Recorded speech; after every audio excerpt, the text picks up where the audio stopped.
ومصليا ومسلما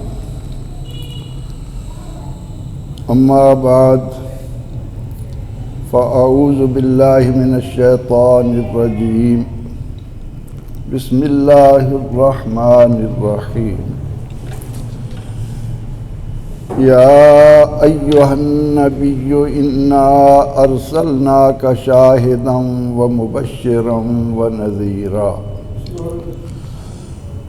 وداعيا إلى الله بإذنه وسراجا منيرا صدق الله العظيم وبلغنا رسوله النبي الكريم الأمين ونحن على ذلك لمن الشاهدين والشاكرين والحمد لله رب العالمين اللهم صل على محمد كما تحب وترضى له اللهم صل على محمد وأنزله المقعد المقرب عندك يوم القيامة جزا الله عنا محمدا صلى الله عليه وسلم ما هو أهله مولاي صل وسلم دائما ابدا على حبيبك خير الخلق كلهم وعلى آله واصحابه اجمعین۔ انتہائی قابل قدر اہل ایمان، حاضرین مکرم، آج ہم جس موضوع کو سننے کے لیے یہاں جمع ہیں وہ میں ناچیز تو کیا صحابہ کرام رضوان اللہ علیہم اجمعین سے لے کر تابعین، تبع تابعین، علماء، محققین، مفسرین، مدققین، کوئی بھی یہ دعویٰ نہ کر سکا کہ میں نبی اکرم رحمت عالم صلی اللہ علیہ وسلم کے سراپا حسن و جمال کو بیان کرنے کے قابل ہوں۔ جب سے عزیزم نے مجھے یہ موضوع دیا اور جس وقت بھی میں نے اپنی توجہ اس طرف کی کہ میں نے اس مسجد میں جا کر سرور انس و جہاں سید عالمیہ صلی اللہ علیہ وسلم کے حسن و جمال پر بات کرنی ہے تو یقین جانیے کہ میں یوں محسوس کرتا کہ جیسے زمین میں دھنستا چلا جا رہا۔ میں کیا، میری اوقات کیا، آنسوں سے چہرہ تر ہو جاتا کہ مجھ جیسے ناچیز کو زندگی میں یہ موقع ملا کہ میں جن کا امتی ہوں، جن کا کلمہ پڑھتا ہوں، ان کے حسن و جمال پر لب کھول سکوں۔ حضرات محترم، اس بات کو جاننے سے پہلے تمہید کے طور پر چند باتیں یاد رکھیے اور اپنے مقدر پر ناز کیجئے کہ آپ کو اہل سنت و جماعت حنفی بریلوی سے منسلک ہونے کا اعزاز حاصل۔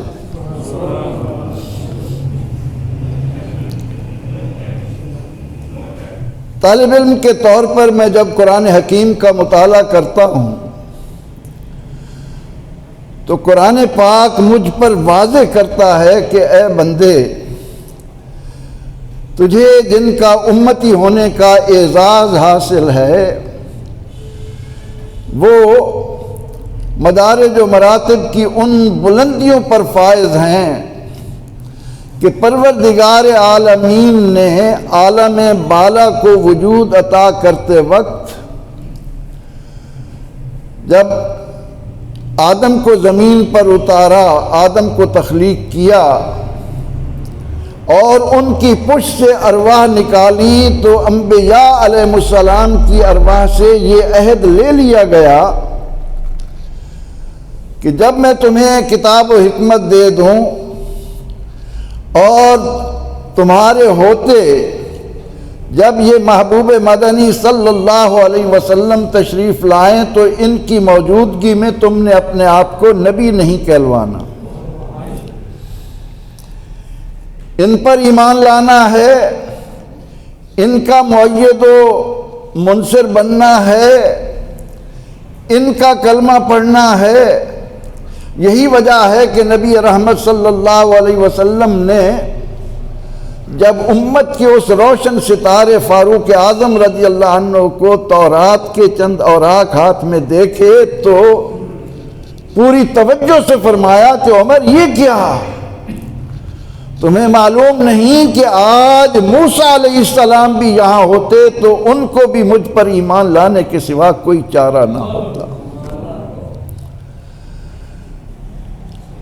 آپ جانتے ہیں کہ عالم بالا ہے، عالم دنیا ہے، پھر عالم برزخ ہے، پھر عالم آخرت ہے۔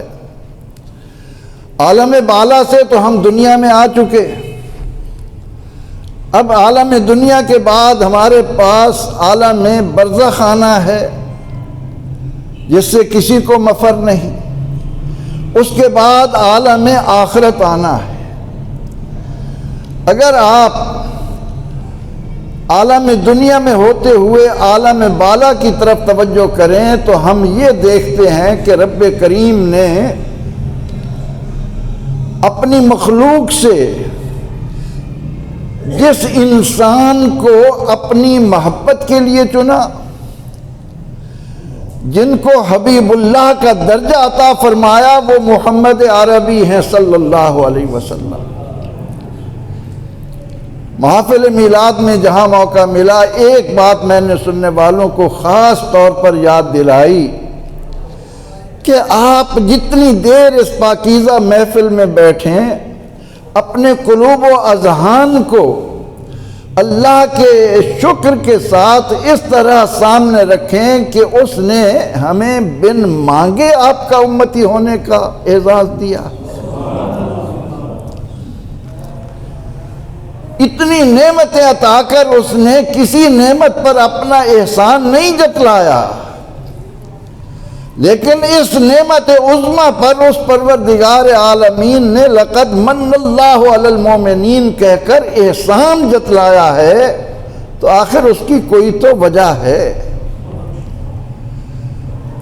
اللہ نے عالم بالا میں ہمارے نبی رحمت صلی اللہ تعالی علیہ وسلم کو جو شہرت دی، جو چرچا دیا، جو عظمت دی،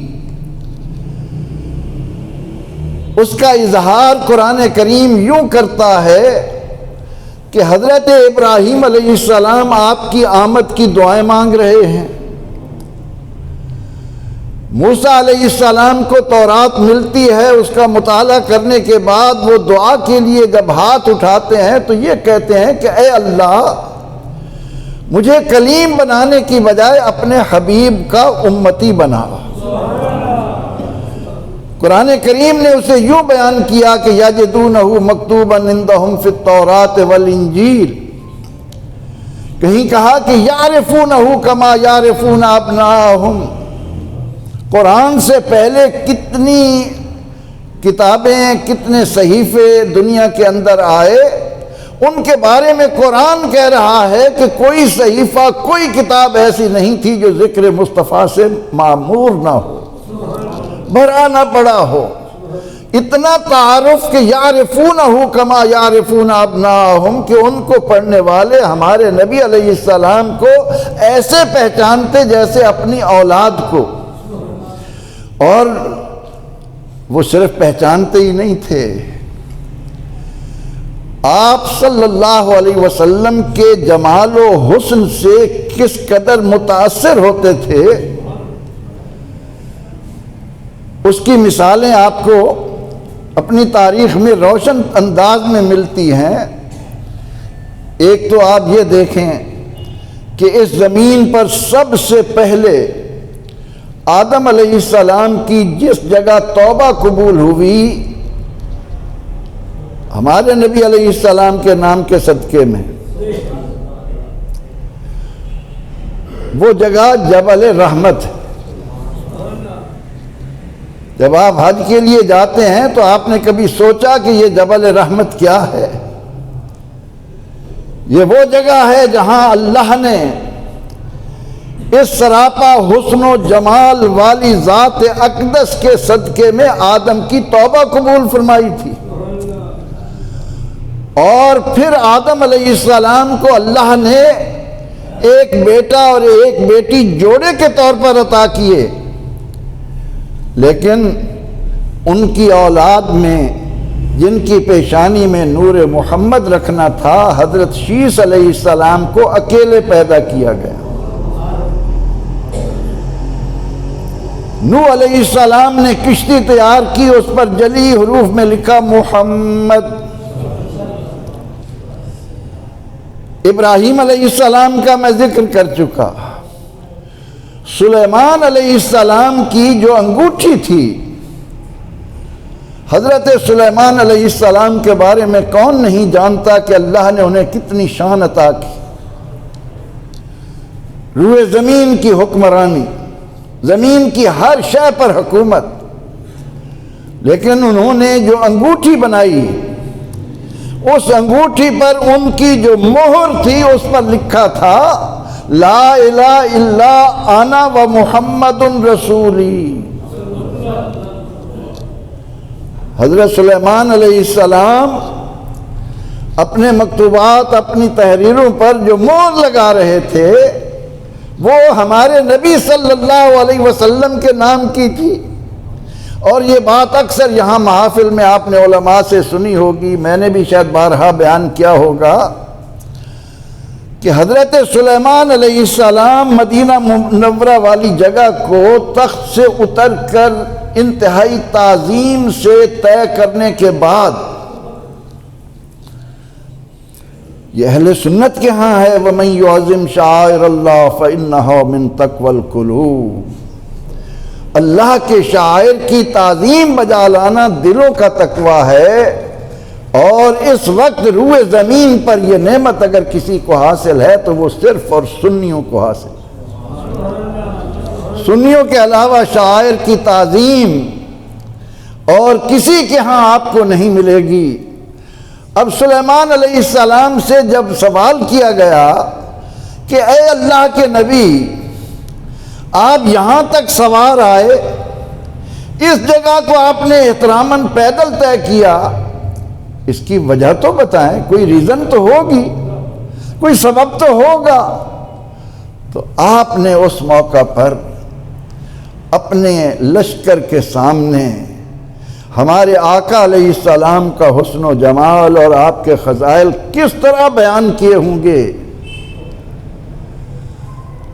حضرت سلیمان علیہ السلام کا خطبہ اس سوال پر کہ آپ نے یہ جگہ پیدل کیوں طے کی ہے، آپ نے اس وقت کھڑے ہو کر بتایا کہ یہ جگہ جہاں آج تم گزرے ہو، ٹھیک 1000 سال بعد حبیب کبریات یہاں تشریف لائیں گے۔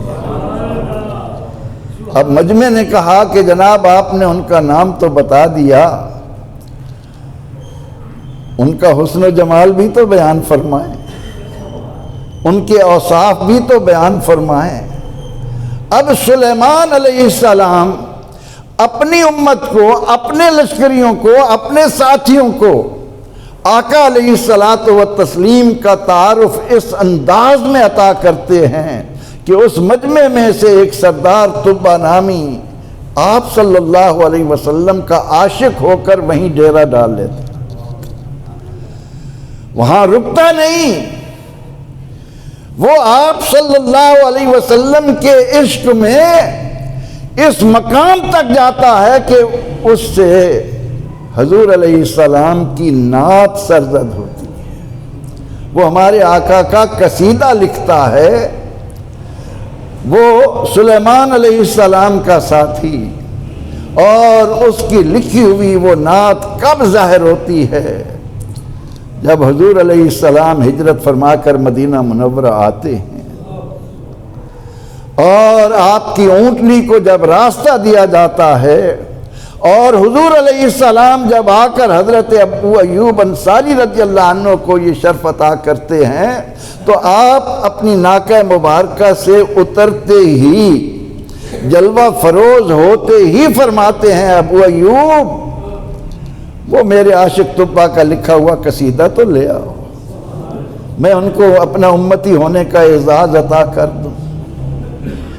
عیسیٰ علیہ السلام دنیا میں اتارے ہی اس لیے جاتے ہیں، وہ آئے ہی اس لیے ہیں کہ مبشرم برسول یاتی من بعد اسمہ احمد۔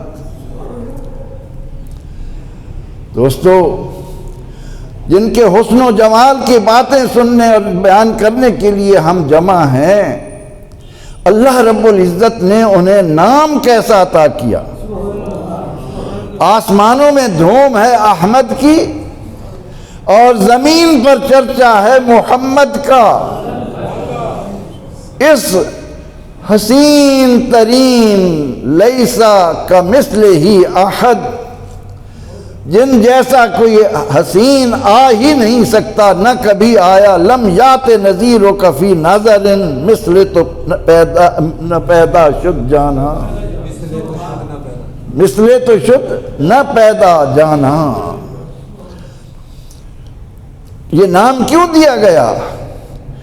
اس کی بھی ایک وجہ مفسرین نے، محدثین نے بیان کی کہ مشرکین مکہ جب نبی اکرم رحمت عالم صلی اللہ تعالی علیہ وسلم کی ذات کو نہ جاننے کی بنا پر آپ کی شان میں نازیبا کلمات کہتے، صحابہ رضی اللہ عنہم پر گراں گزرتا، وہ آ کر عرض کرتے یا رسول اللہ صلی اللہ علیہ وسلم، یہ مشرکین مکہ آپ کا نام محمد کی بجائے مزمم لیتے ہیں۔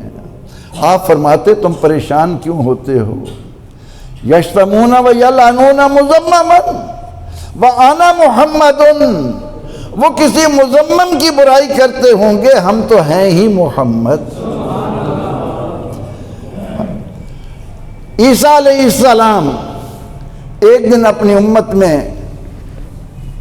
انجیل برنباس والا لکھتا ہے کہ خطبہ دے رہے ہیں اور اس کے دوران آپ کی فصاحت و بلاغت، آپ کا نطق کلام، آپ کا انداز خطاب اتنا پر اثر کہ مجمع میں سے ایک شخص اٹھ کر کہتا ہے کہ اے اللہ کے نبی عیسیٰ علیہ السلام، کتنی مبارک ہے وہ ماں جس کا آپ نے دودھ پیا۔ عیسیٰ علیہ السلام یہ سن کر فرماتے ہیں تم ٹھیک کہہ رہے ہو، یقیناً میری ماں مبارک ہے، لیکن حقیقی معنوں میں مبارک وہ ماں ہوگی جس کا دودھ محمد عربی صلی اللہ علیہ وسلم۔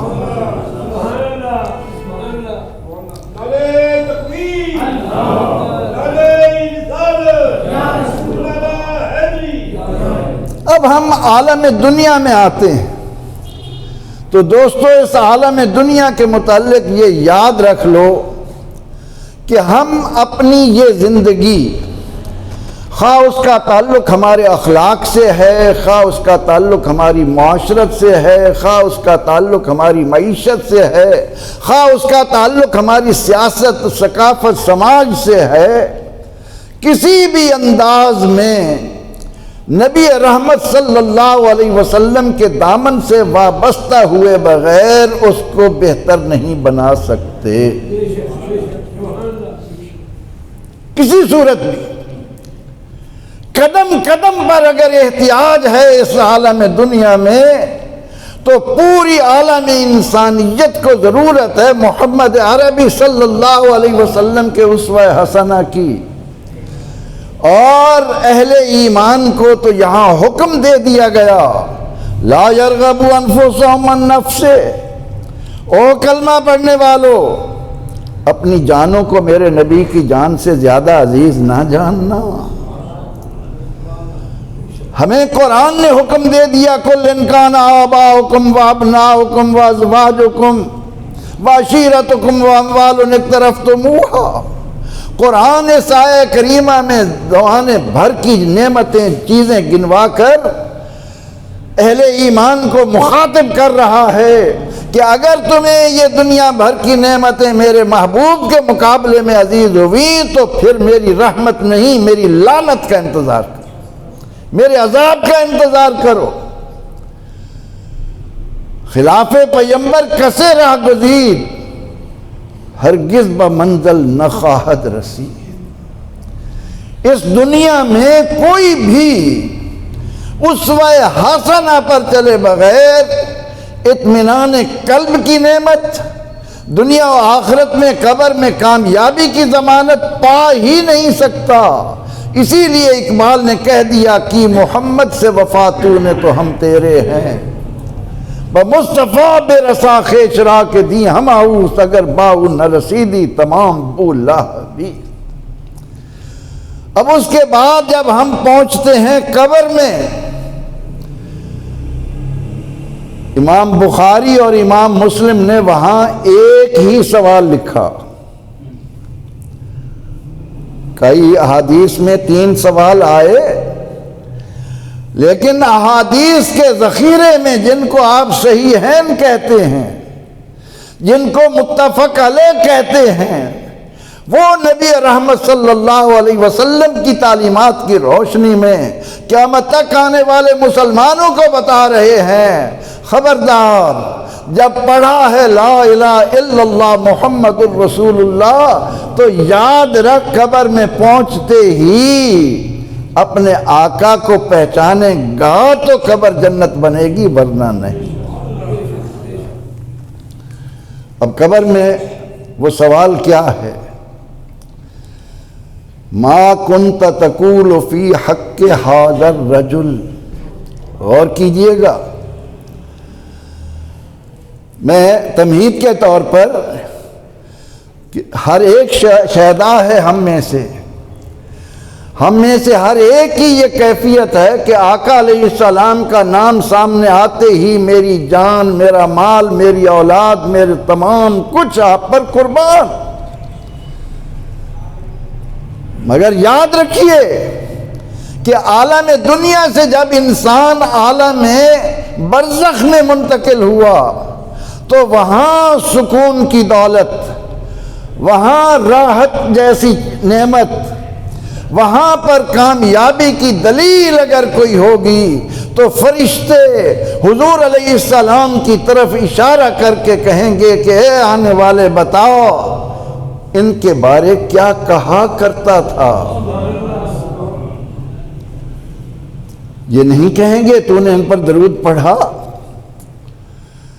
تو نے ان کا کہنا مانتے ہوئے نمازیں پڑھی، تو نے ان کا حکم سنتے ہی اپنے مال کی زکوٰۃ ادا کی۔ یہ نہیں پوچھیں گے بتا آنے والے تیری زبان سچی رہی، تو امانت دار رہا، تو نے پڑوسیوں کے حقوق کا خیال رکھا، تو نے بڑوں کا احترام کیا، تو نے چھوٹوں کے ساتھ شفقت کی، تو نے تجارت میں امانت و دیانت کے تقاضوں کو پورا کیا۔ نہیں، ان میں سے کوئی سوال نہیں ہوگا۔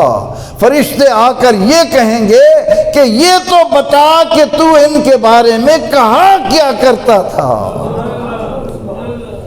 اگر میں نے وہاں پہنچ کر یہ کہہ دیا اور جن کے بارے میں پوچھ رہے ہو اللہ کی سرتابہ قدم شان ہے، یہ انسان نہیں انسان، وہ انسان ہے، یہ قرآن تو ایمان بتاتا ہے انہیں، ایمان یہ کہتا ہے میری جان ہے یہ۔ میں نے شروع میں آپ سے کہا کہ سنی ہونے پر ناز کرو کہ یہ نعمت تمہیں ملی ہے۔ ذرا سوچئے تو اگر آپ ان کے ساتھ منسلک ہو جائیں جو یہ کہتے ہیں کہ حضور علیہ السلام معاذ اللہ ہماری طرح ہے، ان کو تو دیوار کے پیچھے کا پتہ ہی نہیں، وہ تو کچھ کر ہی نہیں سکتے، لیکن سنیو جس ذات اقدس کے ذکر سے اپنے دل و دماغ کو معطر کرنے کا تمہیں انتظامیہ نے موقع ہم پہنچایا، جنہوں نے یہاں آپ کو اس لیے جمع کیا ہے، یاد رکھیے کہ وہاں پر پوچھا یہ جائے گا کہ ما کنت تقول فی حق ھذا الرجل، آپ سنی ہیں، آپ کہیں گے ان کا پوچھتے ہو جن کے لیے رب نے فرمایا والضحیٰ واللیل اذا سجا، ان کا مکھڑا چاند جیسا، ان کی زلفیں رات جیسی۔ طٰہٰ، اور چاند کے بارے میں پوچھتے ہو جو 14ویں کے چاند بن کر آئے، ان کے بارے میں پوچھتے ہو کہ جن سے پہلے اللہ نے جتنے نبی دنیا کے اندر بھیجے وہ معجزہ دکھاتے وقت، وہ کوئی بھی کمال دکھاتے وقت یہ کہتے کہ میں یہ اللہ کے اذن سے کر رہا ہوں، یہ معجزہ اللہ کے اذن سے دکھا رہا ہوں۔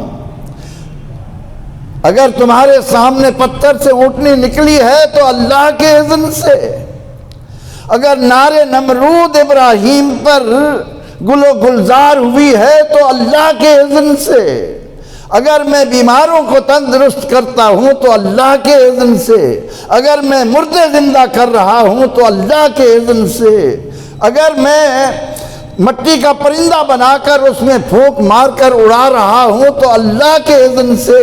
جو بھی نبی آیا اس نے جو بھی کمال دکھایا کہا اللہ کے اذن سے۔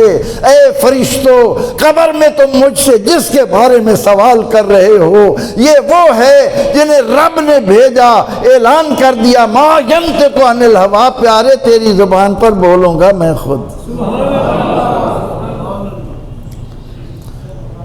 ہاتھ تیرا پھینکے گا، میں کہوں گا تیرے نے نہیں پھینکا، یہ میرا ہے۔ درخت کے نیچے بیٹھ کر یہ آپ کے ہاتھ میں ہاتھ دیں گے، میں کہوں گا انہوں نے آپ کے ہاتھ میں نہیں دیا، یہ میرا ہاتھ ہے۔ ید اللہ فوق ایدیہم۔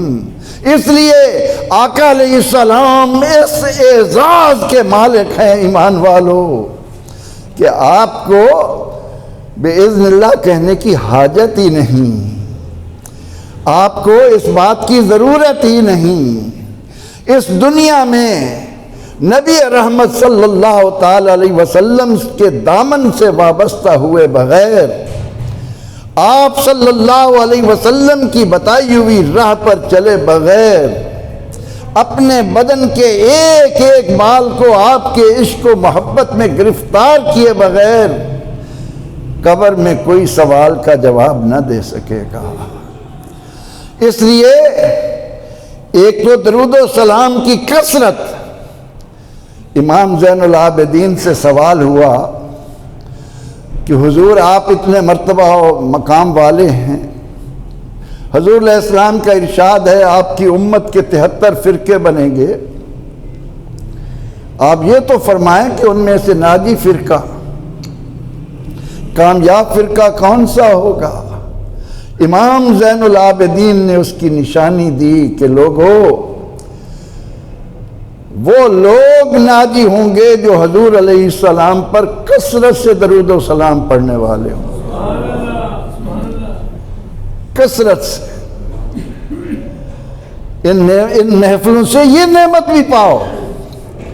اپنے آپ سے سوال کیا کرو۔ آپ کو یاد ہے میں نے یہاں ایک بار یہ بات بھی کہی تھی کہ من جاء بالحسنۃ فلہ عشر امثالھا۔ قرآن کہتا ہے ایک نیکی کرو 10 نیکیاں پاؤ۔ پوچھا گیا یا رسول اللہ صلی اللہ علیہ وسلم ایک نیکی کیا ہوتی ہے؟ فرمایا ایک اوقیہ کے برابر ہوتی ہے۔ عرض کی گئی کیا اوقیہ کا وزن؟ فرمایا کہ اللہ کے ہاں اس نیکی کا جو ایک بدلہ ملتا ہے اس کا وزن، ایک نیکی کا وزن احد پہاڑ کے برابر ہے۔ لیکن جہاں تک معاملہ ہے آپ پر صلاۃ و سلام بھیجنے کا، وہاں پر یہ نہیں کہا گیا کہ ایک بار سلام بھیجو گے تو 10 نیکیاں ملیں گی۔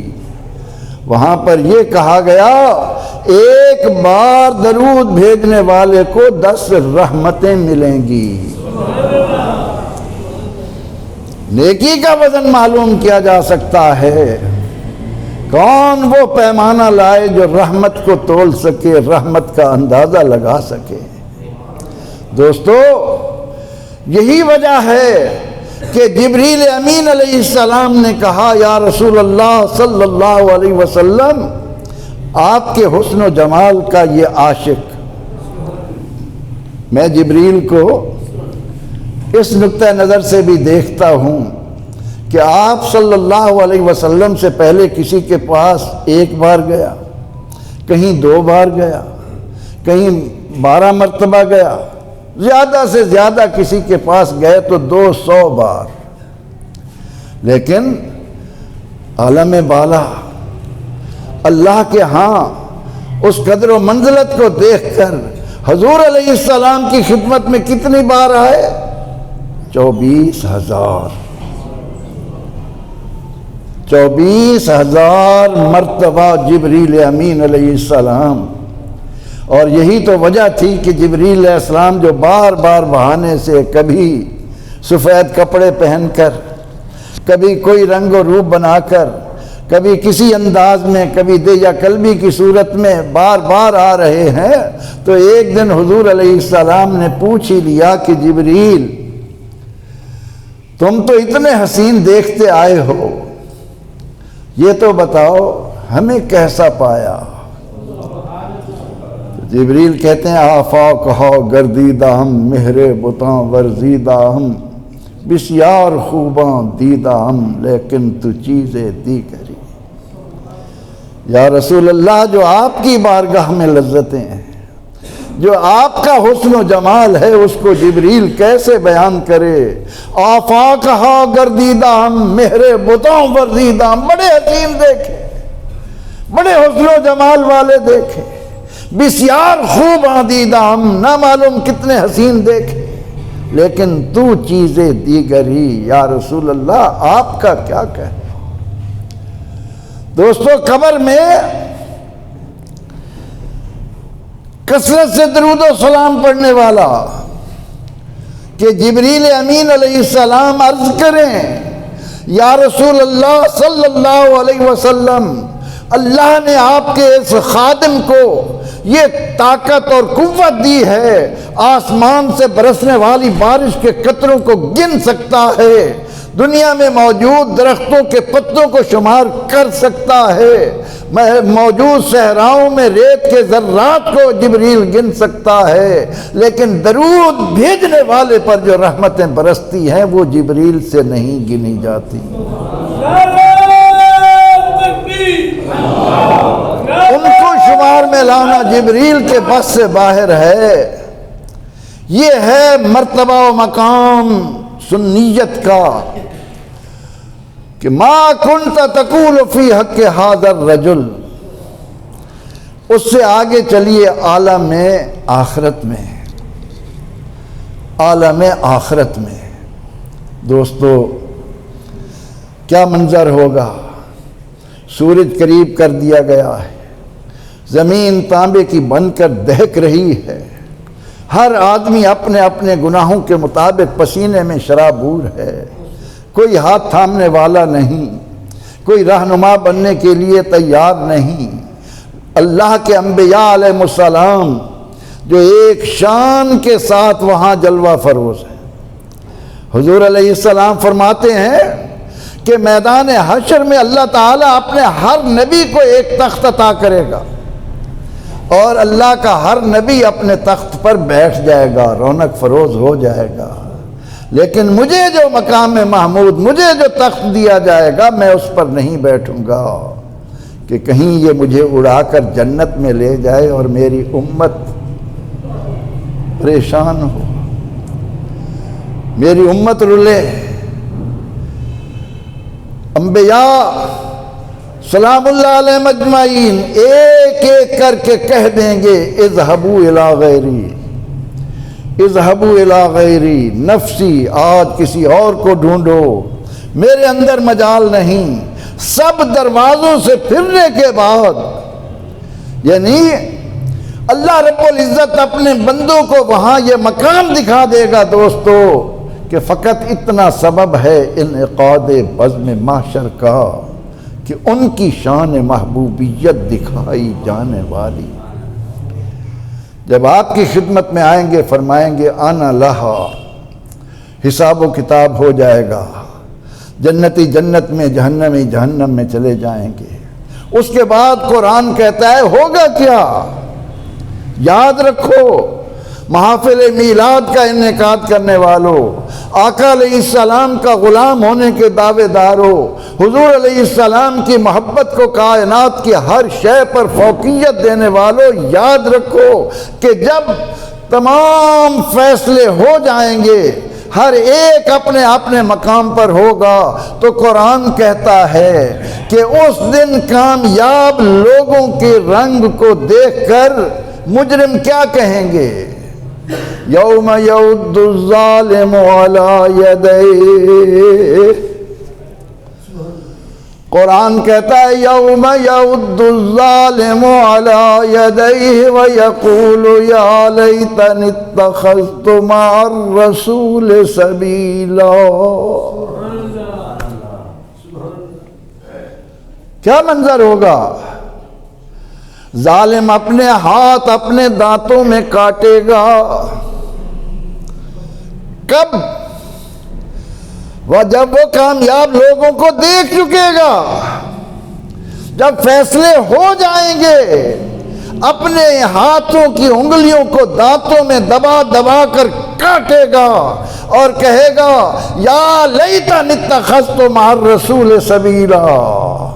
قرآن یہاں یہ نہیں کہتا کہ اس وقت کہے گا کہ میں اللہ کی توحید کو مان لیتا، اس وقت وہ یہ نہیں کہے گا کہ میں فلاں بن جاتا۔ اس کی زبان پر اگر اس وقت کوئی لفظ آئے گا تو یہ یا لیتنی اتخذت مع الرسول سبیلا، کاش میں نے دنیا میں اللہ کے محبوب کی معیت کو جانا ہوتا، یہ راہ چلا ہوتا۔ مع الرسول میں غور کیجئے کیا نعمت بیان ہو رہی ہے۔ قرآن کہتا ہے النبی اولیٰ بالمؤمنین من انفسہم، اور جس نے کلمہ پڑھا ہے وہ جان لے کہ اس کا نبی اس کی جان سے زیادہ اس کے قریب ہے۔ نبی النبی اولیٰ بالمؤمنین من انفسہم، مقام غدیر پر اللہ کے نبی علیہ السلام نے یہی آیہ کریمہ پڑھی تھی اور فرمایا تھا النبی اولیٰ بالمؤمنین من انفسہم، اے میرے تمام صحابہ جو میرے سامنے موجود ہو، بتاؤ کیا میں تمہارا مولا نہیں؟ یہ آیہ کریمہ پڑھ کر کہ النبی اولیٰ بالمؤمنین من انفسہم، جس نبی کو اللہ نے اپنی عظمت و قدرت کے تحت ہر کلمہ پڑھنے والے کے ساتھ کر دیا ہے، وہ ان سے کسی لمحے غافل رہے، زندگی کا کوئی عمل بجا لاتے ہوئے وہ اس سے غافل ہو جائے۔ اسی لیے تو کہا گیا کہ دن لہو میں کھونا تجھے، شب رات بھر سونا تجھے، شرم نبی خوف خدا یہ بھی نہیں وہ بھی نہیں۔ اور برائی میں مبتلا ہو کر کلمے کی توہین کرنے والوں بھول جاتے ہو کہ جب ہم یہ کام کر رہے ہیں میرا نبی تو روحانی طور پر میرے ساتھ ہے، وہ کیا کہیں گے میں کیا کر رہا ہوں۔ یا لیتنی اتخذت مع الرسول سبیلا، وہاں جو نبی کیا اپنے ساتھ ماننے والا، اب ساتھ ماننے کا بھی انداز دیکھو۔ قرآن و سنت کے مطالعے کی روشنی میں عرض کر رہا ہوں کہ حضور علیہ السلام نے فرمایا صلو کما رأیتمونی اصلی، نماز اس طرح پڑھو جس طرح مجھے پڑھتا ہوا دیکھتے ہو۔ اگر میں نماز پڑھتے ہوئے نیت کرتے وقت یہ نہیں سوچتا کہ میرے نبی نے ہاتھ نیت کے لیے کیسے اٹھائے، میرے نبی نے ہاتھ کیسے باندھے، میرے نبی کا رکوع کیا تھا، میرے نبی علیہ السلام کا سجدہ کیسا تھا، تشہد کیسا تھا، تو میری نماز نہیں ہوتی۔ اللہ بچائے ہمیں ان لوگوں سے جو کہتے ہیں نبی کا خیال آنے پر معاذ اللہ نماز ٹوٹ جاتی۔ یہ خوش نصیبی ہمارے حصے میں ہے، مگر محافل اس طرح مناؤ، اس طرح اپنے دلوں کو جوش ایمانی سے تر و تازگی عطا کرو، ولولہ دو۔ وہ جہلا کی طرح عورتوں مردوں کا اختلاط میلاد نہیں ہے، وہ بیہودہ ڈانس اکٹھے ہو کر وہ میلاد نہیں ہے۔ کہا جائے کہ جی سنی کرتے ہیں، وہ نہیں، وہ جہلا کرتے ہیں، جہلا کسی کے نہیں۔ کاش علماء نے اپنا مقام کو پہچانا ہوتا، اپنی ذمہ داریوں کا احساس کیا ہوتا، ایک ایک تک قرآن و سنت کا یہ پیغام پہنچایا ہوتا، تو آج تو اس شبے میں نہ پڑتا کہ جس نبی کی شان اللہ نے دنیا میں آنے سے پہلے اتنی بیان فرمائی، اور جب دنیا میں قدم رکھا تو اللہ نے میلاد بیان کیا، الم یجد کا یتیمن فآویٰ۔ کیا یہ قرآن کی آیت نہیں؟ کوئی بڑے سے بڑا محقق میرے سامنے آئے اور وہ آ کر اس آیہ کریمہ کا درس دے کر بتائے وہ میلاد بیان کر رہا ہے کہ نہیں؟ الم یجد کا یتیمن فآویٰ۔ پھر اللہ نے آپ صلی اللہ علیہ وسلم کی 40 سالہ زندگی کو یہ کہہ کر کہ قد لبثت فیکم عمرا من قبل، محبوب آپ ان سے کہیں میں نے در یتیم بن کر دنیا میں قدم رکھا اور میں نے تمہارے اندر 40 برس گزارے۔ جہاں تک نبی رحمت صلی اللہ علیہ وسلم کے حسن و جمال کا تعلق ہے تو دوستو، آپ صلی اللہ علیہ وسلم کو اللہ رب العزت نے جو حسن و جمال دیا، آپ کے لیے جو سانچہ بنایا گیا، صحابہ کا عقیدہ یہ تھا کہ آپ کو بنانے کے بعد اللہ نے وہ سانچہ ہمیشہ کے لیے توڑ دیا۔ اللہ رب العزت نے آپ سے کتنی محبت کی، کہیں فرمایا لَعَمْرُكَ إِنَّهُمْ لَفِي سَكْرَتِهِمْ يَعْمَهُونَ، محبوب یہ کیا جانے، مجھے آپ کی جان کی قسم، انہیں ہوش ہی نہیں میں نے انہیں کیا حسین و جمیل انسان دیا ہے، کس حسن و جمال کا پیکر میں نے ان کو دیا ہے۔ وکیل ہی اس شان کا نبی ان کو دے رہا ہوں کہ لفظ ان کی زبان سے نکلیں گے، ان کی قسمیں میں رب کھاؤں گا۔ یہ کیا جانے میں نے آپ کو کیسا بنایا ہے۔ اِنَّكَ بِأَعْيُنِنَا، محبوب آپ تو وہ ہیں جس کو رب نے آنکھوں میں بسا رکھا ہے۔ اِنَّكَ بِأَعْيُنِنَا، بے لایا گیا معیت کا، ود کا، جن کو اللہ نے یہ شان دی ہو، ان کے کلام کی قسم قرآن کھائے، ان کی جان کی قسم کے ساتھ ساتھ اللہ تعالیٰ انہیں اتنا مرتبہ و مقام عطا کرے اور اس شان کا مالک بنائے۔ فرمائے وَتَوَكَّلْ عَلَى الْحَيِّ، وَتَوَكَّلْ عَلَى الْحَيِّ، محبوب آپ تو بس میرے ہو رہیے، آپ تو فَتَوَكَّلْ عَلَى الْحَيِّ، محبوب آپ تو بس میرے ہو رہیے، الَّذِي يَرَاكَ حِينَ تَقُومُ، آپ کا میرے ہاں یہ مرتبہ و مقام ہے، آپ حالت قیام میں ہوتے ہیں، میں اس حسن و جمال کو دیکھتا رہتا ہوں۔ ایسی تو نہیں کہا هو الذی بعث فی الامیین، اللہ وہ ہے جس نے یہ رسول بھیجا، هو الذی ارسل رسولہ بالہدی، اللہ کو جاننا چاہتے ہو، اللہ وہ ہے جس نے یہ رسول بھیجا ہے، وہ ان کے حسن و جمال جانتے ہو قد جاءکم برہان من ربکم، جسے رب تعالی نے اپنا مظہر کامل، اپنی دلیل کامل بنا کر تمہیں عطا کر دیا ہے، ان کا مرتبہ و مقام اللہ کے ہاں کیا ہوگا؟ یہی وجہ ہے کہ نبی اکرم رحمت عالم صلی اللہ علیہ وسلم کی جس نے زیادہ اتباع کی، جس نے آپ سے زیادہ تعلق قائم کیا، اور اس کے لیے اہل سنت و جماعت کا دعویٰ یہ ہے کہ آپ صلی اللہ علیہ وسلم کے غلاموں میں جس طرح آپ کو صدیق اکبر رضی اللہ تعالی عنہ نے پہچانا اور کوئی نہ پہچان سکا، اس لیے جو درجہ آپ کو ملا انبیاء علیہ السلام کے بعد وہ کسی اور کو نہ مل سکا۔ یہی تو ہیں جن سے نبی اکرم رحمت عالم صلی اللہ علیہ وسلم فرماتے ہیں کہ میرے صدیق، میرا اللہ کے ہاں وہ مرتبہ و مقام ہے جو کسی فرشتہ مقرب نبی مرسل کا نہیں ہے۔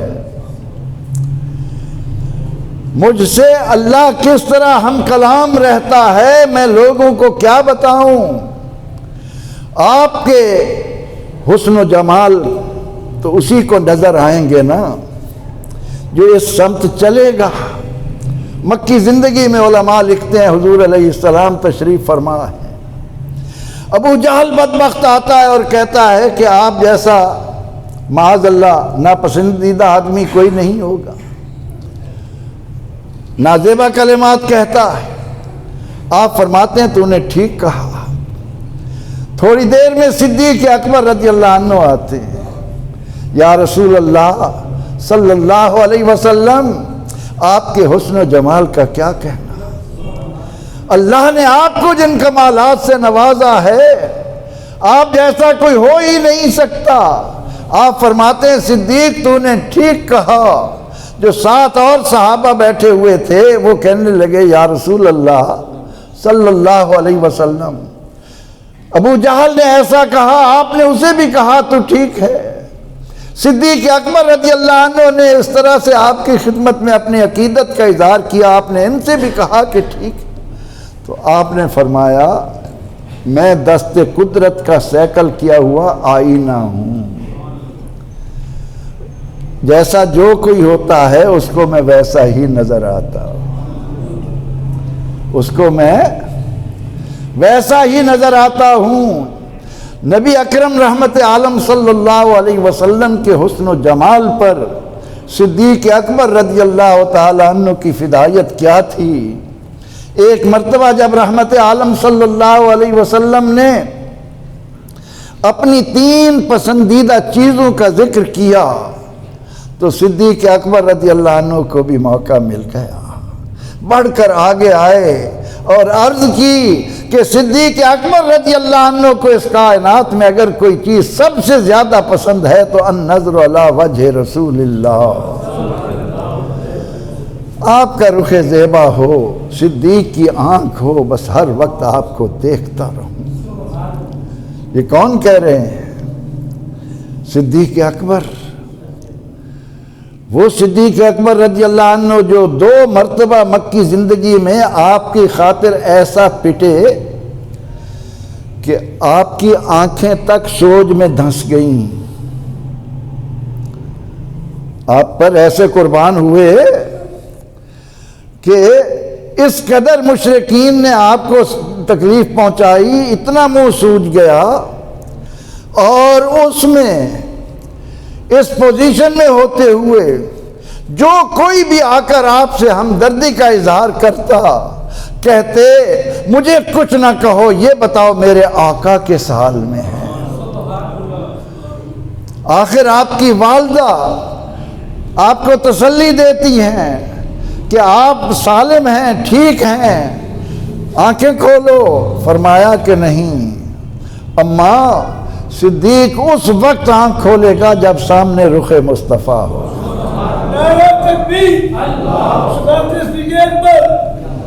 سیدنا صدیق اکبر رضی اللہ عنہ آپ کے حسن جمال کا ذکر اس انداز میں دنیا کو بتا رہے۔ صدیق اکبر رضی اللہ عنہ کی وارفتگی اس طرح سے ہے، اور آپ کی بیٹی ام المومنین سیدہ عائشہ صدیقہ رضی اللہ عنہ خراج عقیدت پیش کرتے ہوئے فرماتی ہیں لنا شمس وللآفاق شمس، لنا شمس وللآفاق انفس شمس وشمسی خیر من شمس السماء۔ فرماتے ہیں دنیا والوں کا بھی ایک سورج ہے اور میرا بھی ایک سورج ہے۔ لنا شمس وللآفاق شمس، میرا ایک سورج ہے اور دنیا والوں کا ایک سورج ہے۔ وشمسی خیر من شمس، میرا سورج دنیا کے سورج سے کہیں بہتر ہے۔ فرماتی ہیں کہ شمس الدنیا تطلع بعد الفجر، یہ دنیا کا جو سورج ہے یہ جب صبح کی روشنی ستارے کر دیتے ہیں اس وقت طلوع ہوتا ہے، لیکن جو میرا سورج ہے تطلع بعد العشاء، وہ اس وقت رونما ہوتا ہے جب رات پوری طرح تاریک ہو جاتی ہے۔ اس میں حسن و جمال کا یہ پیکر کس طرح آپ ہی فرماتی ہیں کہ ایک دن سحر کے وقت میں کچھ سی رہی تھی، اندھیرا تھا، میرے ہاتھ سے سوئی گر گئی، اندھیرے کی وجہ سے مجھے پریشانی ہو رہی تھی، اتنے میں رسول اللہ آئے، آپ کے دندان مبارک سے اتنا نور نکلا کہ میں نے اس اندھیرے میں اپنی کھوئی ہوئی سوئی نکالی۔ صحابہ رضی اللہ تعالی عنہم نبی رحمت صلی اللہ علیہ وسلم کے اس حسن پر جس نے دنیا میں قدم رکھتے ہی سلیم الفطرت لوگوں کو اپنا گرویدہ بنانا شروع کر دیا تھا، جب آپ نے سیدہ آمنہ، بلکہ اس سے بھی بڑھ کر ایک بات آپ اہل علم لوگوں کے سامنے بیان کروں، تاریخ اٹھاؤ، پوری انسانی تاریخ کا مطالعہ کرو، کیا دنیا میں کوئی اس طرح آیا ہے جس طرح آمنہ کا جایا تشریف لایا؟ آپ عبداللہ کی پیشانی میں ہیں ایمان والو، اور عبداللہ جدھر سے گزرتے ہیں انہیں دیکھ کر عورتیں اپنے دل فرش راہ کر رہی ہیں، کوئی کہتی ہے مجھ سے 100 اونٹ لے لو جو تمہارے صدقے میں دیے گئے تھے، کوئی برائی کی دعوت دیتی ہے۔ علماء لکھتے ہیں کہ حضرت عبداللہ جس راہ سے چلتے تھے مکے کی حسین آئیں دروازوں میں کھڑے ہو کر عبداللہ کی پیشانی دیکھتی تھی۔ کیا کبھی تاریخ میں کوئی ایسا آیا ہے کہ باپ کی پیشانی میں ہو؟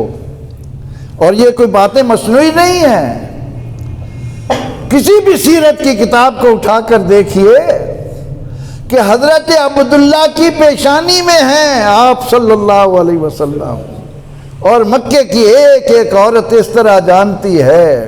ایک روایت تو یہ بھی آتی ہے کہ جب سیدہ آمنہ سلام اللہ علیہا کو یہ حسن و جمال کا پیکر نصیب ہو گیا تو اس غم میں 200 کے قریب حسینائیں دم توڑ گئیں۔ یوں ہی آپ صلی اللہ علیہ وسلم نے، ان پیارے بیٹوں نے، صوفی صاحب مرحوم کے صاحبزادوں نے کیا خوبصورت ہمیں اس محفل میں باتیں کرنے کو دی کہ آقا کے حسن و جمال کی باتیں کریں، آقا علیہ الصلاۃ والتسلیم کا حسن و جمال، کہ پروردگار عالمین جسے اس طرح بنائے کہ حضرت حسان بن ثابت رضی اللہ عنہ جیسا صحابی رسول، شاعر، عاشق، یہ کہنے پر مجبور ہو کہ یا رسول اللہ صلی اللہ علیہ وسلم وَأَحْسَنُ مِنْكَ لَمْ تَرَ قَطُّ عَيْنِي وَأَجْمَلُ مِنْكَ لَمْ تَلِدِ النِّسَاءُ، یا رسول اللہ آپ سے زیادہ حسن و جمال والا میری ان آنکھوں نے نہیں دیکھا، دیکھتی کیسے کوئی ماں ایسا جنتی تو تب نہ، وہ کمال حسن حضور ہے، وہ کمال حسن حضور ہے کہ گمان نقص جہاں نہیں، یہی پھول خار سے دور ہے، یہی شمع ہے کہ دھواں نہیں۔ فرماتے ہیں کہ یا رسول اللہ صلی اللہ علیہ وسلم، آپ کو بنانے والے نے جس حسن و جمال سے مزین کیا، خلقت مبرعا من کل عیب کأنک قد خلقت کما تشاء، آپ میں کوئی خرابی، کوئی نقص، کوئی عیب کیسے ہوتا؟ آپ کو بنانے والا تو آپ سے پوچھ پوچھ کر بنا رہا تھا کہ محبوب تو بتا میں تجھے کیسے بناؤں۔ رخ مصطفیٰ ہے وہ آئینہ، ایسا اور کوئی آئینہ، نہ ہماری چشم خیال میں، نہ دکان آئینہ ساز۔ آخر کوئی تو وجہ تھی کہ صحابہ کرام رضوان اللہ علیہ مجمعین جیسے آپ پر جانیں نچھاور کر رہے ہیں، اور اس جان نثاری کے مظاہر مغازی میں چھپ کر رہ گئے۔ اور کبھی بیٹھ کر یہاں پر بات کیا کرو کہ احد کے میدان میں جب اللہ کے نبی علیہ السلام زخمی ہو گئے، آپ کے سر مبارک پر خود دندان مبارک شہید ہوئے، تو اس وقت مردان عرب کی کیفیت کیا تھی؟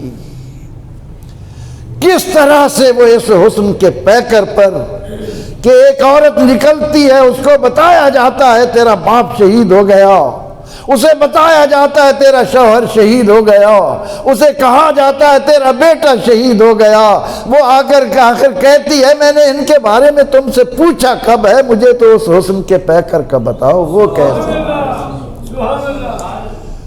جب آتی ہے اتراتی ہوئی تو کہتے ہیں یا رسول اللہ آپ سالم ہیں تو بعدک جلل، ہر کل مصیبت بعدک جلل، آپ کے بعد ہر مصیبت جو ہے وہ ہیچ ہے، کوئی مصیبت ہمارے لیے مصیبت نہیں ہے۔ نبی اکرم رحمت عالم صلی اللہ تعالی علیہ وسلم کس حسن و جمال کے مالک تھے، اعلیٰ حضرت علیہ رحمہ نے اپنے سلام میں کتنی خوبی کے ساتھ ان کو بیان کیا ہے۔ آپ صلی اللہ علیہ وسلم کا حسن بیان کرتے ہوئے علی مرتضیٰ رضی اللہ عنہ فرماتے ہیں کہ میرے آقا علیہ السلام کے ابرو دراز تھے، کمان نما تھے، آپ کی آنکھیں سیاہ تھیں، اور ان سیاہ آنکھوں میں جو سفید ڈیلا ہے اس میں سرخ دھاریاں تھیں۔ ویسے تو آپ کو معلوم ہے کہ صحابہ رضی اللہ عنہم فرماتے ہیں کہ ہم میں ہمت نہیں ہوتی تھی کہ آپ صلی اللہ علیہ وسلم کی موجودگی میں ہم آنکھ بھر کر آپ کے چہرے پر ڈالیں، کنکھیوں سے اس حسن و جمال کو دل میں بسا رہے ہیں۔ ایک صحابی رضی اللہ عنہ تو اس طرح سے حضور علیہ السلام کی خدمت میں حاضر ہو کر کوشش کرتے آپ کا دیدار کرنے کی۔ آپ نے پوچھا کہ آخر کیا وجہ ہے؟ عرض کی یا رسول اللہ صلی اللہ علیہ وسلم، ایک سوچ ہے، ایک فکر ہے جس نے مجھے ایسا کرنے پر مجبور کر رکھا ہے کہ ہر وقت آپ کو دیکھتا رہوں، اور وہ سوچ یہ ہے کہ کل قیامت کے دن آپ تو مقام محمود پر ہوں گے، میں نامعلوم جنت میں کس مقام پر ہوں گا، مجھے جنت میں اگر آپ کا دیدار نہ ہوا تو میں اس جنت کا کیا کروں گا۔ حسن یوسف پہ کٹی مصر میں انگشت زنا، تیرے نام پہ سر کٹاتے ہیں مردان جہاں، مردان عرب۔ نذیر غازی صاحب ذرا اس میں تھوڑا سا وہ کہتے ہیں کہ حسن یوسف پہ کٹی مصر میں انگشت زنا، یا رسول اللہ آپ کا حسن و جمال یہ ہے کہ تیرے نام پہ سر کٹاتے ہیں مردان عرب۔ علماء لکھتے ہیں کہ ابھی 3 مہینے نئی فصل آنے میں دیر تھی، یوسف علیہ السلام پریشان ہو گئے، ابھی 3 مہینے باقی ہیں، جو فصل جمع کی تھی، جو غلہ اکٹھا کیا تھا وہ اختتام کو جا رہا ہے۔ عرض کی مولا کریم کیا ہوگا؟ اللہ رب العزت نے فرمایا کہ اے میرے یوسف، میں نے تمہیں ظاہری طور پر، حضور علیہ السلام فرمایا کرتے تھے کہ میرے حسن پر اللہ نے 70 پردے ڈال دیے، اگر وہ ظاہر کروں تو کسی کو دیکھنے کی تاب ہی نہ ہو۔ وہ سفید تھے، یہاں ملاحت تھی۔ یوسف علیہ السلام کو کہا گیا کہ جب بھی کوئی بھوکا گندم کا طلبگار آپ کے پاس آئے تو اپنے رخ زیبا سے پردہ ہٹا کر ان کو اپنا چہرہ دکھا دو۔ عورتوں نے تو ہاتھ کاٹ لیے تھے نا چہرہ دیکھ کر۔ قطعنا ایدیہن وقلنا حاش للہ ما ھذا بشرا، لیکن یوسف 3 مہینے ہیں، جو آپ کو ایک بار دیکھ لے گا 3 مہینے اسے بھوک ہی نہیں لگے۔ خوش نصیب ہو انبیاء کو بے مثل مانتے ہو۔ انبیاء کو اپنے جیسا نہیں کہتے کافروں کی طرح، ان انت الا بشر مثلی، ان انت الا بشر مثلنا، قل انما انا بشر مثلکم۔ او ایمان والو، عربی سے تو ہم دور ہو گئے، مطالعہ بھی چلا گیا۔ یہ تو خوش قسمتی ہوتی ہے کہ جہاں پر کوئی کچھ جاننے والے کو بلا لے اور ہمیں معلومات دے دے، یہ اللہ کا انعام ہے، یہ اللہ تعالیٰ کا بہت بڑا احسان ہے۔ اور جو لوگ علم کی طرف بلاتے ہیں انہیں کیا عظمت ملتی ہے، اس ضمن میں بھی ایک واقعہ ضرور سنتے جائیے۔ شام کے ایک عالم دین ہے عبد الرحمن الحفار،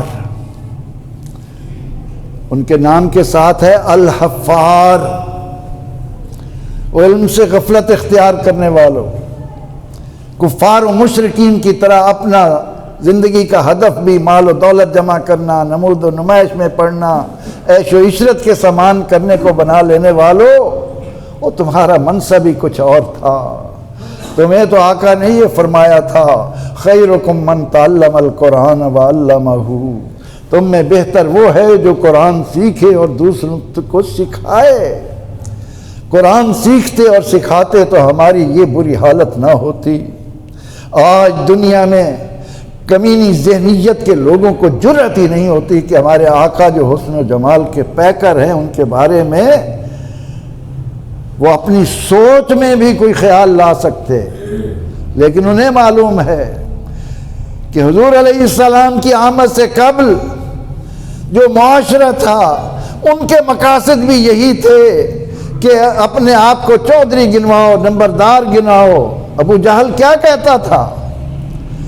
آ کر حاضر ہوتا، کہتا اے محمد صلی اللہ علیہ وسلم میں تمہیں جھوٹا نہیں مانتا، مگر تمہاری تعلیمات پر میرا دل نہیں جمتا کہ تم عرب و عجم کو ایک کرتے ہو، ساری اولاد آدم کو رنگ، نسل، زبان کے امتیازات سے نکال دیتے ہو۔ یہ بات ہمارے لیے ناگوار ہے کہ ہم چودھری نہ کہلائیں، ہم سردار نہ کہلائیں۔ اگر آج مسلمان بھی سرداری کے لیے مر رہا ہے، اگر آج بھی مسلمان کہلانے والا، وہ مکے والوں نے کہا دولت چاہیے انبار لگا دیں، آج ہم بھی دولت کے انبار جمع کرنے میں لگے ہوئے ہیں۔ کہا اگر آپ کو حسینہ چاہیے تو ہم جس حسینہ کی طرف انگلی اٹھائیں وہ پیش کر دیں، لیکن اللہ کے نبی علیہ السلام نے اس معاشرے کے ان 3 اہداف کو یکسر یہ کہہ کر رد کر دیا کہ مکے والوں میرے ایک ہاتھ پر چاند اور ایک پر سورج بھی لا کر رکھ دو تو مجھے جو تمہارے لیے ہدف دیا گیا ہے اس کو بیان کرنے سے پیچھے نہیں ہٹوں گا۔ کیا ہے؟ کس چیز کی طرف جا رہے ہو؟ شام کا ایک عالم ہے حفار، اس کے نام کے ساتھ ہے۔ حفار کہتے ہیں قبر کھودنے والے کو، گور کن کو۔ یہ پہلے گور کن تھے، قبریں کھودتے تھے۔ وہ خود بیان کرتے ہیں میرے پاس ایک عورت آئی اس نے کہا میرا جوان بیٹا مر گیا ہے، اس کے لیے قبر تیار کرنی ہے۔ میں نے اس کے لیے قبر تیار کی۔ اس کے نوجوان بیٹے کا جب جنازہ تیار ہوا اور قبر میں رکھنے کے لیے لایا گیا، جب میں نے اسے قبر کے اندر رکھا تو میں یہ دیکھ کر حیران رہ گیا کہ جو ہی اس نوجوان کو آ کر رکھا گیا، قبر فوراً جنت بن گئی، اور تھوڑی دیر کے بعد وہ جسد اطہر اس نوجوان کا میری آنکھوں سے اوجھل کر دیا گیا۔ عبد الرحمن حفار بہت بڑا عالم ہے، کتابیں اس کی کئی کئی جلدوں میں، کہتا ہے میں حیران ہوا کہ آخر یہ کیسا نوجوان تھا جس کو قبر میں رکھنے کے لیے لایا گیا تو اس کے رکھتے ہی قبر نے جنت کا روپ دھار لیا۔ کے بعد کہتے ہیں تھوڑے دن گزرے، پھر وہ عورت آئی، اس نے مجھے کہا کہ ایک قبر تیار کرنی ہے۔ میں نے پوچھا کس کے لیے؟ کہا کہ میرا ایک اور بیٹا فوت ہو گیا ہے۔ وہ کہتا ہے کہ میں نے جب اس کے لیے قبر تیار کی، جو ہی اس کو لایا گیا وہاں رکھا تو قبر میں جنت کے آثار نمودار ہونا شروع ہو گئے۔ میں نے اسے اسی حالت میں چھوڑا، نکل کر بھاگا کہ اس کی ماں کہاں ہے۔ اس سے پہلے میں اس عورت کو نہیں پا سکا تھا۔ میں نے جا کر اس عورت سے پوچھا، میں تمہیں اللہ کا واسطہ دیتا ہوں یہ تو بتاؤ تیرے بیٹے کیا کرتے تھے؟ وہ کہنے لگی میں بیوہ ہوں، میرے 2 بیٹے، میرا پہلا بیٹا جس کے لیے تم نے قبر تیار کی وہ علم دین سیکھ رہا تھا، طالب علم تھا۔ اس دوران ہماری زندگی بیت گئی طلباء کو بتاتے ہوئے کہ جب علم طلب کرنے کے لیے گھر سے نکلتے ہو فرشتے تمہارے قدموں میں پر بچھاتے ہیں۔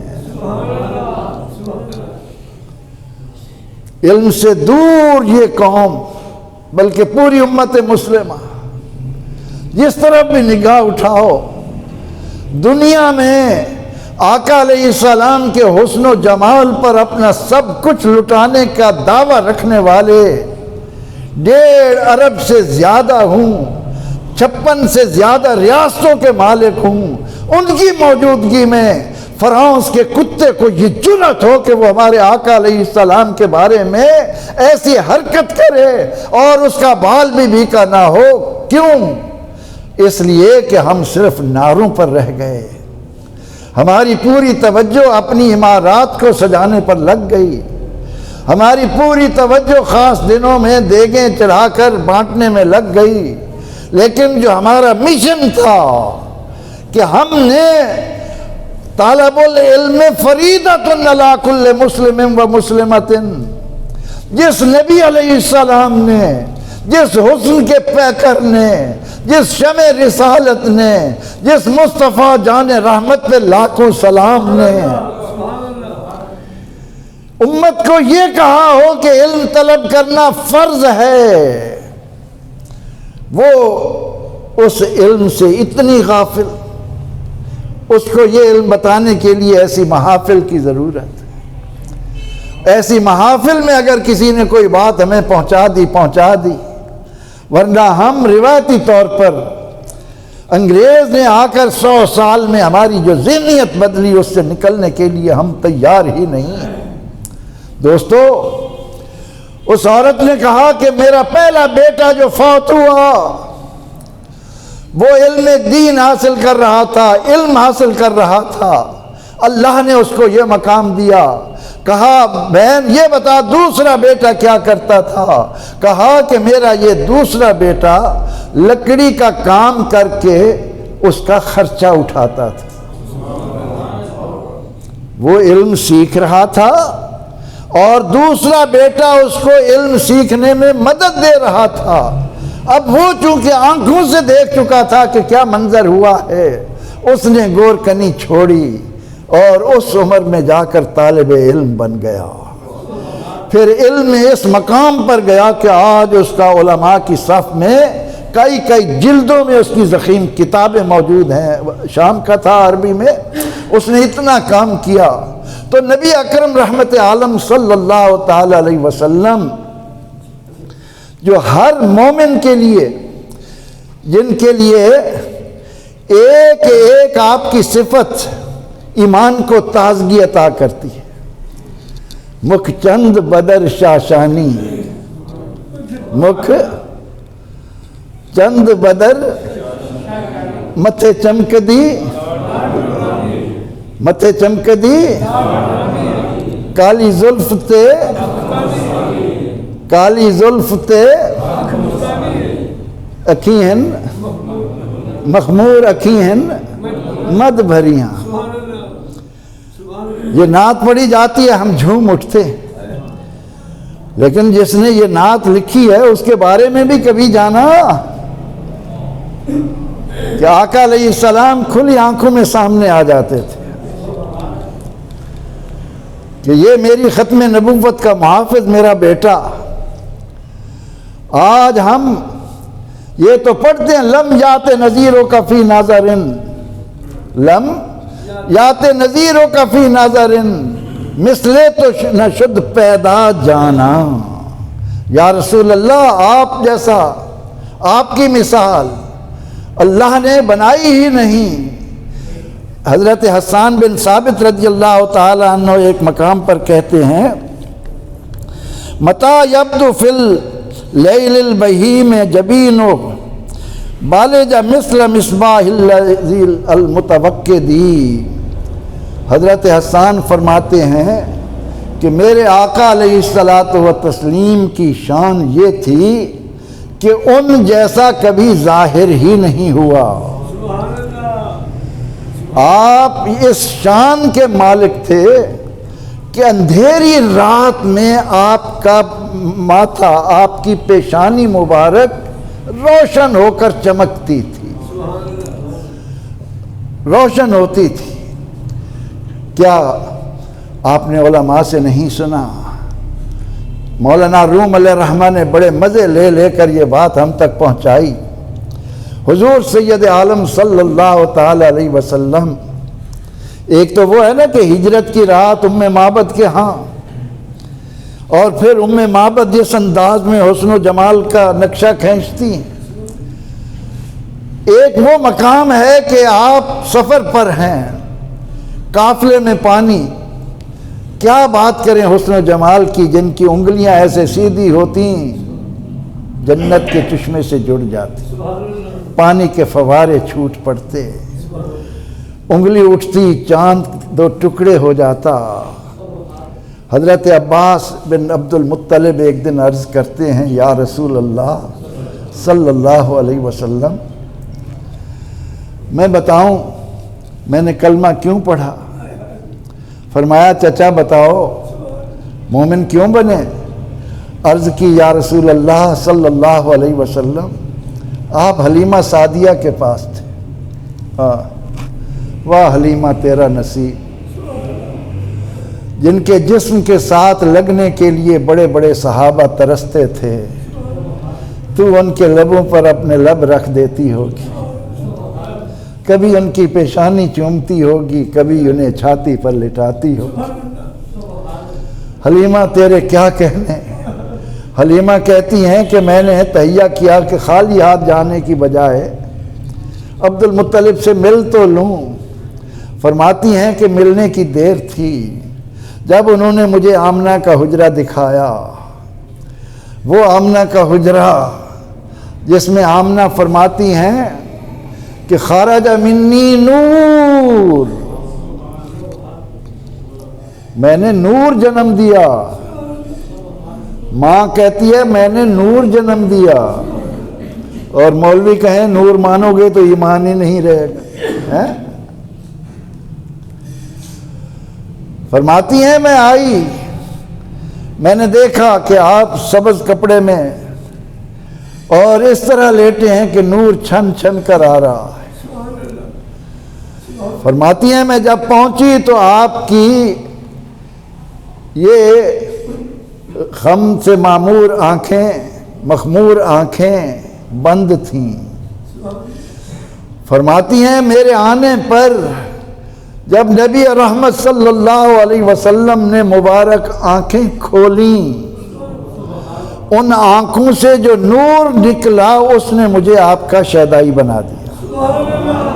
میں نے کہا کچھ بھی ہو جائے میں ان کو لیے بغیر یہاں سے نہیں جا سکتا۔ اب حلیمہ تو جو برکتیں لے رہی تھی، دوستو کیا ذکر کریں اس حسن و جمال والی ذات اقدس کا جو ہماری جانوں کے زیادہ ہمارے قریب ہیں، جن کے ہاتھ میں یہ امت کی بیڑی ہے، امت کی کشتی کے نگہبان کا کیا ذکر کریں۔ فرماتی ہیں کہ میں جب لے کر آئی ہر طرف قحط سالی۔ شاید آج تک آپ کو کسی نے یہ نکتہ بتایا ہو کہ جس سال حضور علیہ السلام نے مکہ مکرمہ میں قدم رکھا اس سال کا نام تاریخ میں ہے سنۃ الفتح والابتہاج۔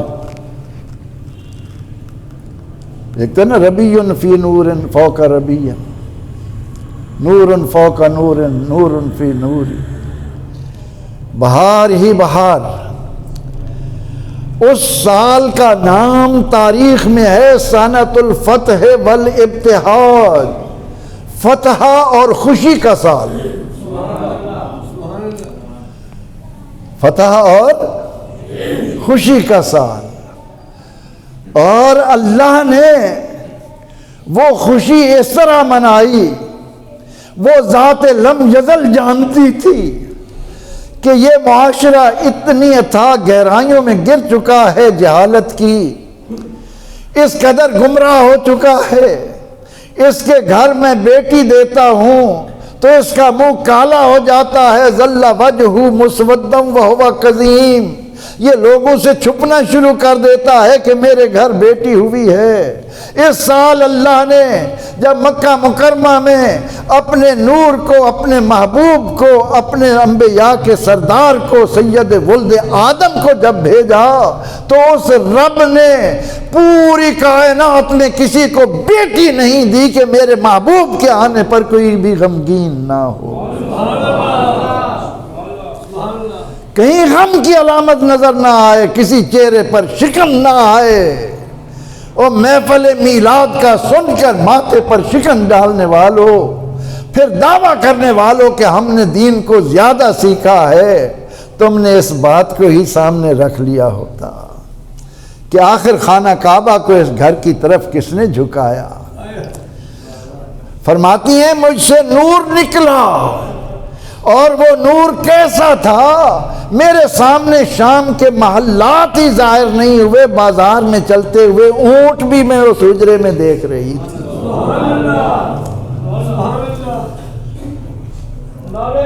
اس نور کا کیا کہنا، اس جمال کو کون پائے۔ حضرت عباس کہتے ہیں یا رسول اللہ میں مسلمان کیوں ہوا، میں آپ کے دامن سے کیوں وابستہ ہوا، آپ حلیمہ کے گھر تھے۔ واہ حلیمہ۔ بیٹی شیمہ کہتی ہے کہ ہماری بکریاں چرانے والے جب بکریوں کو لے کر نکلتے نا تو روزانہ ریوڑ میں سے ایک آدھ بکری نکل کر آ کر نبی علیہ السلام کے سامنے سجدہ کرتی پھر چلی جاتی۔ سنۃ الفتح والابتہاج۔ فرماتی ہیں چونکہ میرے گھر دودھ، مکھن، گھی، بہتات باقی سب کا حت میں۔ ایک دن ایک خاتون آتی ہے، وہ آ کر کہتی ہے حلیمہ جب تمہارے اچھے دن تھے ان میں تم کبھی کبھی چراغ جلاتی تھیں، کبھی کبھی تمہارے گھر رات کو دیا جلتا تھا، اب تو لوگ مشکل میں ہیں لیکن ہم دیکھتے ہیں تیرے گھر رات دن چراغ جلتا رہتا ہے۔ فرماتی ہیں اے بہن کیا بتاؤں، جب سے سراجم منیرہ کو لے کر آئی ہوں میں نے تو کبھی چراغ جلایا ہی نہیں۔ جس گھر میں سراجم منیرہ ہو، میں ان مولویوں کو بڑا سمجھانے کی خاطر کہا کرتا ہوں، عمر میں بھی چھوٹے ہیں اور میں نے ان کے جن اساتذہ سے پڑھا ہے ان سے ان کو بھی نصیب نہیں ہوا پڑھنا۔ میں ان سے کہا کرتا ہوں قرآن کی یہ آیت جو ہے نا، یا ایھا النبی، اے غیب کی خبریں دینے والے، انا ارسلناک شاہدا، ہم نے آپ کو محبوب بنا کر بھیجا۔ شاہد عربی کا لفظ ہے، اس کے معنی مشاہدہ کرنے والا بھی ہے، اس کے معنی گواہی دینے والا بھی ہے، اس کے معنی حاضر بھی ہے، اور اس کا ایک معنی محبوب بھی ہے۔ اور آپ اس معنی کی روشنی میں دیکھیں اور پھر انسانی تاریخ کے سارے حسین جمع کر لیں، آپ صلی اللہ علیہ وسلم کے علاوہ اس صفحہ ارضی پر جتنے حسین رونما ہوئے دیکھا ہزاروں نے، مگر عشق میں مبتلا کوئی ایک ہوا۔ اور جب تک حسین دنیا میں نہیں آیا اس کا کسی نے محبت نہیں کی، اور جتنے حسین آئے جب تک رہے محبت ہوئی، جب گئے تو گئے۔ لیکن اللہ نے آپ کو ایسا شاہد، ایسا حاضر بنا کر بھیجا ہے، ابھی آئے نہیں تھے، محبت کرنے والوں کی لائن لگی ہوئی ہے۔ اور جب تشریف لے آئے تو پوچھو بلال سے، پوچھو سلمان سے، پوچھو خبیب سے، اور پوچھو تو صحیح صدیق اکبر سے، پوچھو تو صحیح فاروق اعظم سے، کیا ہوا؟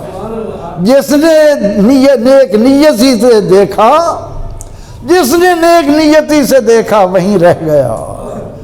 نجد کا سمامہ آتا ہے، پکڑا جاتا ہے، حضور علیہ السلام اس کو مسجد نبوی کے ستون سے باندھ دیتے، کبھی کبھی قریب آتے ہیں، سمامہ کیا حال ہے؟ وہ کہتا ہے گرفتار کروا دیا ہے، قید کر رکھا ہے، باندھ رکھا ہے، پھر کہتے ہو کیا حال ہے؟ کہا ایک بار تو نگاہ اٹھا کر یہ چہرہ دیکھ لے۔ کہا نہیں میں نہیں دیکھوں گا، آنکھیں بند۔ اور چمگادڑ کی طرح آنکھیں بند کرنے والوں، تمہیں کیا پتا کہ جس کا کلمہ پڑھتے ہو اس کی شان کیا؟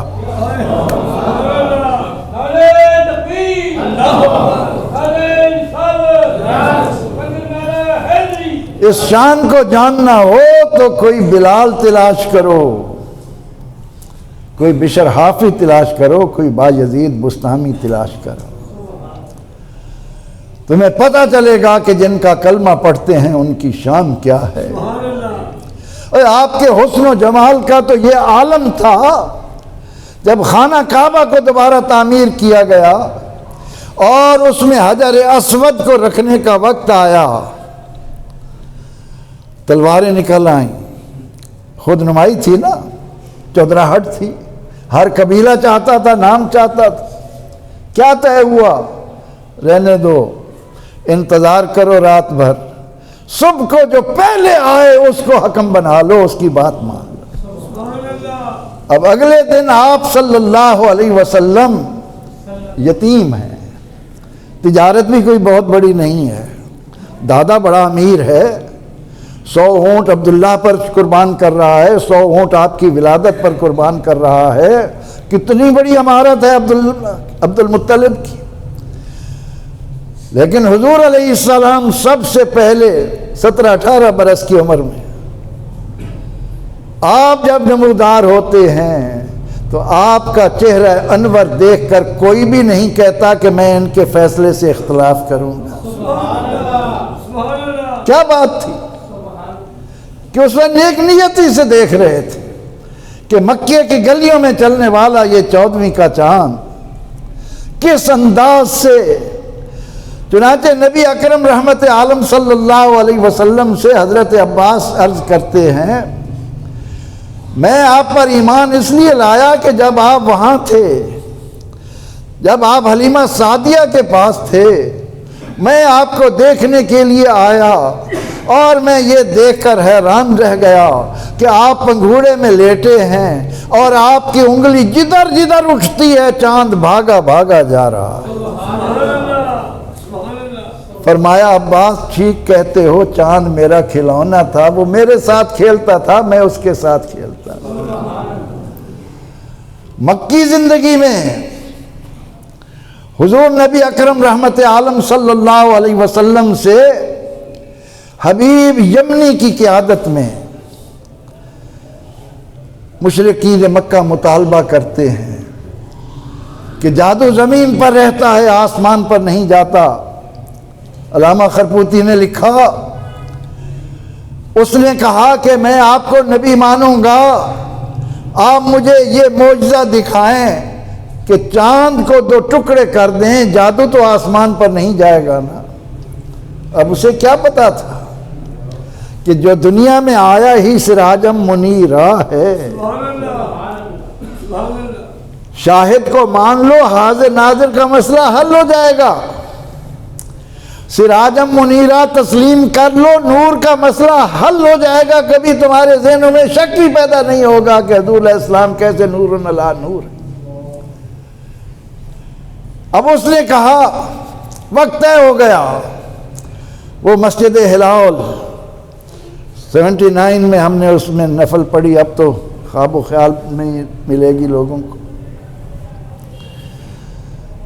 آپ نے بلندی پر کھڑے ہو کر انگلی اٹھائی، چاند کے 2 ٹکڑے ہو گئے، جڑ گیا۔ آپ نے کہا حبیب یا رسول اللہ پورا ہو گیا مطالبہ۔ فرمایا نہیں، تو کچھ اور چاہتا ہے، بتا،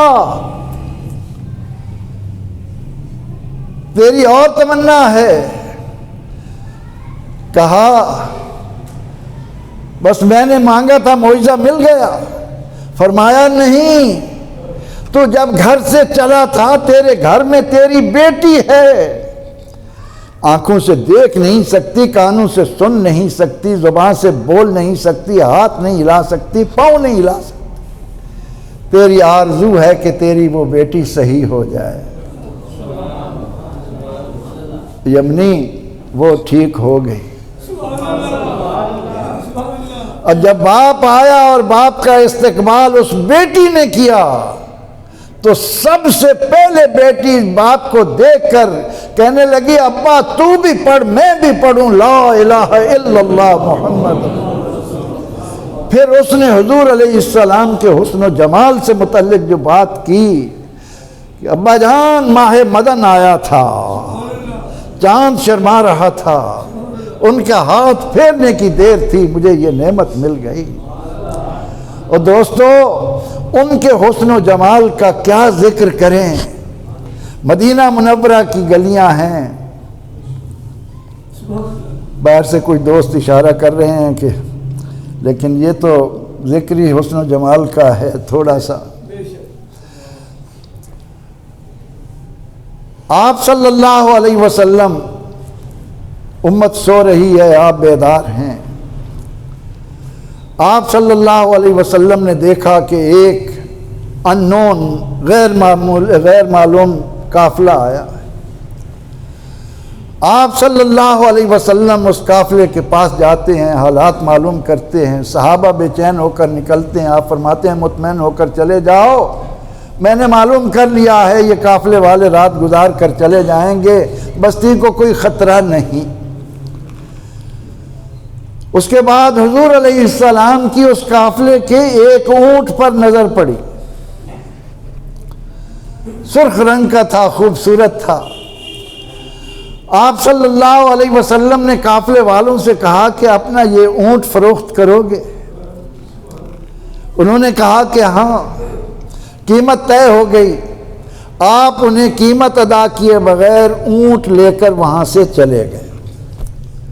جب آپ چلے گئے تو بعد میں قافلے والے ہوش میں آئے اور ایک دوسرے سے کہنے لگے کہ ایک اجنبی شخص آیا، اس نے تم سے اونٹ مانگا، تم نے نہ رقم لی نہ ضمانت لی، اپنا خوبصورت ترین اونٹ، قیمتی اونٹ اس کو دے کر بیٹھ گئے۔ وہ آپس میں کہنے لگے کہ ہم کیسے انکار کرتے، جب وہ باتیں کر رہے تھے تو ہم تو ان کے منہ سے نکلتے پھول دیکھ رہے تھے، ہم تو ان کے چہرے پر مست ہو رہے تھے۔ ابھی وہ باتیں کر رہے تھے کہ قافلے سے سردار کی بیوی کی آواز آئی، قافلے والوں کوئی باتیں نہ کرو، میں تمہیں گواہی دیتی ہوں تمہارا اونٹ کہیں ضائع نہیں ہوگا۔ انہوں نے کہا تو پردے میں بیٹھی ہے، کہا نہیں، میری بھی نگاہ ان کے رخ زیبا پر پڑی تھی، میں نے بھی ان کے حسن کا جلوہ دیکھا تھا، گھبراؤ نہیں، میں ضامن ہوں، تمہیں قیمت میں دوں گی۔ ابھی وہ اتنا کہہ ہی رہے تھے، حضور علیہ السلام کے صحابہ ان کے لیے قیمت اور کھجوریں تحفے کے طور پر لے کر آ گئے۔ نبی رحمت صلی اللہ تعالی علیہ وسلم کا حسن و جمال کس سے بیان ہو۔ آپ صلی اللہ علیہ وسلم نے تو اپنے وصال کے بعد اپنا جسم دیکھنے سے منع کر دیا تھا کہ جو شخص ہمارے جسم کو ناف سے گھٹنوں تک دیکھنے کی کوشش کرے گا اس کی آنکھیں نہیں رہیں گی۔ امام بخاری رحمۃ اللہ علیہ نے بیان کیا ہے۔ تو دنیا میں بھی جلوہ آپ کا ہے، یا صاحب الجمال و یا سید البشر من وجہک المنیر لقد نور القمر۔ شیخ سعدی کہتے ہیں، شرازی کہتے ہیں، یا صاحب الجمال، اے حسن و جمال والے، و یا سید البشر، اے انسانیت کے سردار۔ آج کم از کم اس محفل میں بیٹھے ہوئے اپنے آپ کو ایک بات تو حقیقی توجہ اور شعور کے ساتھ سکھا دو کہ سید البشر اگر ہیں تو محمد عربی ہے۔ اولاد آدم کے سردار کون ہیں؟ حسن جمال کے یہ پیکر۔ وہ اتنا ہی مان لو، انشاءاللہ تبدیلی آئے گی۔ کیا فائدہ اکٹھے ہوئے، باتیں سنی، کھایا پیا، چلے گئے، اور کوئی چیز تو دل میں بسا کر جاؤ نا۔ آج کی محفل سے اگر تمہارے قلب و ذہن میں یہ بات بٹھانے میں کامیاب ہو گیا کہ جن کا کلمہ پڑھتے ہو وہ صرف سید البشر ہی نہیں، انبیاء ان کے امتی ہونے کی دعائیں مانگتے تھے۔ وہ بن مانگے یہ نعمت ملی ہے، اس نعمت کی قدر کر لو، آقا سے تعلق کو استوار کرو، انہی سے جڑو۔ سب رشتہ داریاں، ہمارے دنیا میں 3 ساتھی ہیں، ایک ہمارے رشتہ دار ہیں، ایک ہمارا مال ہے، اور ایک ہمارے اعمال ہیں۔ رشتہ دار، مال، دولت اور اعمال، کتنے ساتھی ہیں؟ اس دنیا میں ہر انسان کے کتنے ساتھی ہیں؟ 3۔ مال اس وقت تک ساتھی ہے جب تک آنکھ دیکھ رہی ہے، زبان بول رہی ہے۔ آپ نے کتنا مال کس طرح سے جمع کیا یہ آپ ہی جانتے ہیں۔ آپ کا ضمیر آپ کو بتاتا ہے تو نے یہ دولت کیسے جمع کی۔ یہ دولت جو ہے وہ یہ ساتھی ہے کہ ادھر سانس ختم ہوا، ادھر وہ رسا میدان میں آگے، میرا اتنا حصہ، میرا اتنا حصہ، میرا یہ عدالتیں، یہ ساتھی گیا۔ اور جو رشتہ دار ہیں وہ صرف قبر میں رکھنے تک ساتھی ہیں۔ جنازہ پڑا، کندھوں پر اٹھایا، قبر میں رکھا، بس اس سے آگے نہیں۔ قبر میں جانے والے ساتھی اعمال ہیں، اور وہ بھی اعمال وہ کہ جب آقا علیہ السلام قبر میں دیدار کرائیں تو بے اختیار زبان سے نکلے، میں سو جاؤں یا مصطفیٰ کہتے کہتے، کھلے آنکھ صلی اللہ کہتے کہتے۔ اللہ کی سرتابہ قدم شان ہے یہ، انسان نہیں انسان، وہ انسان ہیں یہ، پھر تو ہیں کامیاب۔ اللہ رب العزت ہم سب کا یہاں جمع ہونا، اپنی بارگاہ میں بیٹھنا، اس کے محبوب علیہ السلام کا ذکر سننا سنانا قبول و منظور فرمائے۔ آمین۔ وآخر دعوانا ان الحمد للہ رب العالمین۔